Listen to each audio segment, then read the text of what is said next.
Today we will recap a mystery thriller movie, in which a husband allows his wife to hug other men. To know this movie name, watch till the end. The film starts with a man, whose name is Vic. He is riding his bike home after a ride through the woods. As he approaches the door, he takes off his pants. When he looks up, his wife Melinda is staring at him. In the next scene, we learn that they have a young daughter. She is singing along to her favorite song while her mother annoyingly yells at her. The man enters the room, where his wife asks him to choose a dress for her. Later on, his wife asks him to grab her black shoes for her, which he does happily. Melinda tells Vic that she loves him very much. Soon after, the couple leaves their daughter with the babysitter to go to the party. Melinda and Vic visit with their friends. Melinda runs into Joel, an old friend, and starts talking to him. Vic notices her actions but remains silent. Melinda takes his friend into a private space and begins kissing him right away. Vic is aware of what is happening, but all he can do is watch as she performs these actions. Even though they look at each other, Melinda continues to enjoy her fantasies. Vic's friend Mary then approaches him and shares her worries about Joel and Melinda's relationship. Vic, however, reassures her that he doesn't give a damn about the situation, and that he still loves Melinda for who she is.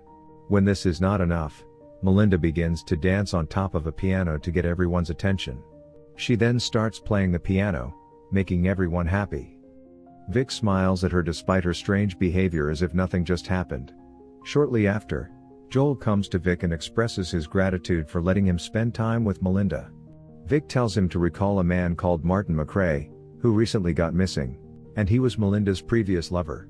Vic makes the implication that he is the one who caused him to disappear. Joel thinks it's a joke, but Vic assures him that it will become obvious if he keeps doing it.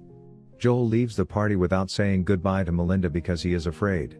Melinda does not appreciate his actions towards her friend.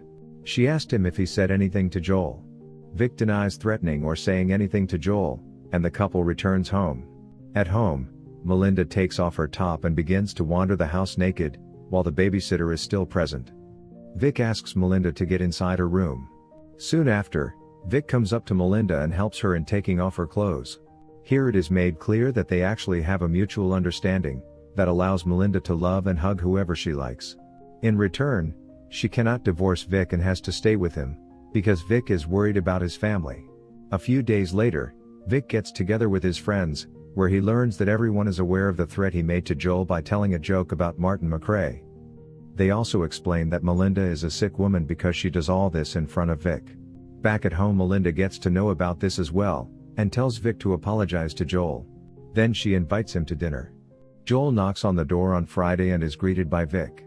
He inquires nervously if Melinda is at home, to which Vic again jokes that she isn't. Vic tells him that they will talk and enjoy some seafood later. Later at the table, Vic makes Joel a grilled cheese sandwich, while Melinda begins eating it in a way that seems to be intended to irritate his husband. She sends Vic to take her daughter to bed and tell her bedtime stories. Later, Vic encounters Melinda and Joel hugging each other. One day, Vic and Melinda are having a conversation with writer Don Wilson and his wife Kelly at a party. Don calls him a killer and jokes about Martin McRae. Later, seeing Trixie and Melinda dancing, Vic asks Kelly to dance, and after she agrees, they start dancing. This makes Melinda jealous and she continues watching Vic dance. On their way home, Melinda asks Vic if he finds Kelly more attractive than her and if he wants to hug her. Vic admits, then she tries to prove herself better than Kelly by kissing his bull. Then after reaching home, Vic hugs her. Next day, Vic and Melinda are watching their daughter play. His bank calls him with information regarding Melinda's bank account. He learns that she sent a piano player a check for $3,000. Vic then starts looking into this person's background more. Vic finds Charlie and visits him in person after doing some research. Unexpectedly, Melinda also arrives at the restaurant smiling and talking with Charlie. One night, Melinda does not return home and spends the night with Charlie. When she returns home the next morning, Vic welcomes Melinda and asks where she was. She is looking pretty drunk. He approaches Melinda and begs her to stop seeing Charlie for the sake of their daughter Trixie. Melinda refuses and tells Vic that Trixie was his decision, not hers. She also tells Vic about her night with Charlie and how he hugged her. Next week, they go to a party at their friend's house. Surprisingly, Charlie has also been invited to the party and Melinda goes to greet him. She brings Charlie to meet Vic. Later, when everyone is in the pool and Vic is watching Melinda get closer to Charlie, Vic gets jealous seeing Melinda. Suddenly, it begins to rain, and everyone runs inside the house. They start to enjoy the party once again. Charlie is nowhere to be seen, so Melinda tries to check on him. She sees him dead inside the pool and starts to scream. Seeing this, everyone runs outside and tries to rescue him from the pool and try to revive him, but unfortunately nothing works out. As the police show up later and immediately begin questioning everyone there, Melinda accuses Vic of drowning Charlie. Vic denies it, so an officer takes him into a room for questioning. Satisfied with Vic's detailed statement that Charlie was drunk and clinging to the pool, the officers leave. Vic later asks Melinda if she is scared of him. She says she is not afraid because he took Charlie's life because of her. Later on, when Vic is riding his bicycle, he imagines Melinda and another guy together, and also sees the flashes and him taking his life. The next day, while Vic is returning home on his mountain bike, he realizes that a car is following him. One day while Vic is at Trixie's school, he runs into Kelly, who tells him that Don still thinks he killed Charlie and is making weird theories with Melinda. Later, they extend a dinner invitation to Don and Kelly. Shortly after, Vic takes Don to his basement and asks Don to stop telling people that he killed Charlie. Don, who still believes Vic killed Charlie, asks him to take a lie detector test, and Vic agrees.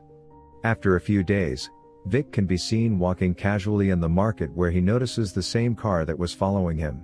He then turns to look around and notices Melinda chatting with a random person. He interrupts her conversation, and the stranger goes on to identify himself as David, a psychiatrist. Vic realizes that Melinda and Don have hired David as a private investigator to keep an eye on him. Vic shows up at Don's house shortly after, and claims that Don hired a private investigator to spy on him. On his way home one day, Vic sees Melinda enjoying her time exploring the city with another man. The man is Melinda's ex-boyfriend from college named Tony. The next day, Melinda invites Tony to her house for dinner, and tells Vic that Tony is the first American boy she hugged. Vic becomes upset upon hearing this, but he keeps a straight face and behaves friendly with Tony. Vic encounters them going upstairs in his bedroom. He sees that she is doing her usual things and they catch each other's eye. After a few days, Vic forces Tony to sit in his Jeep and informs him that Melinda wants to meet him. He takes him to a location that is very remote from the city. He keeps asking him questions about Melinda and his dating history. Vic stops the car after going far into the woods and throws a stone at Tony, striking him in the forehead. Before Tony can say anything, Vic strikes him again with another big stone, making him fall from the cliff. Tony ultimately dies. Vic then drags Tony's dead body into the river and sinks it by tying some stones to his body, but not before pulling out his wallet. The following day, Melinda suggests to Vic that they go on a picnic with Trixie at their hiking location, and Vic accepts. The location of the picnic is the same one where Vic got rid of Tony. Later, he accidentally sees that the body can be seen floating on top of the river. Melinda informs Vic that she left her scarf at the picnic location while returning home, to which Vic replies that he will get it back first thing in the morning. At night he gets to know that she is talking to another man called Don. That night, she tells him she loves him and asks him to sleep in her room. He returns to the same location the following day to correct his mistake. While Melinda is able to discover Tony's wallet inside Vic's workplace, Vic is trying to push Tony's body down into the water, where suddenly Don arrives. Don asks what he's doing in the river. Vic tries to avoid the conversation and make excuses, but Don notices Tony's arm floating. Don immediately gets into his car and tells Vic that he is going to jail. Vic follows Don on his mountain bike but fails to catch up with him. Vic then takes a shortcut and falls in front of Don's car, causing him to take a sharp turn and crash into the river, killing him instantly. Vic goes back home in the final scene. There Melinda is waiting for him, sitting on the staircase like at the beginning of the movie. She stares at him for a while and finally reveals that she found Tony's wallet. The movie ends with Melinda burning Tony's wallet, indicating that she is staying with Vic and Trixie. So this was the story of 2022 film Deep Water. If you like the story, then do watch the full film, and if you want to watch more such amazing recaps, then do subscribe to our channel. See you in the next recap.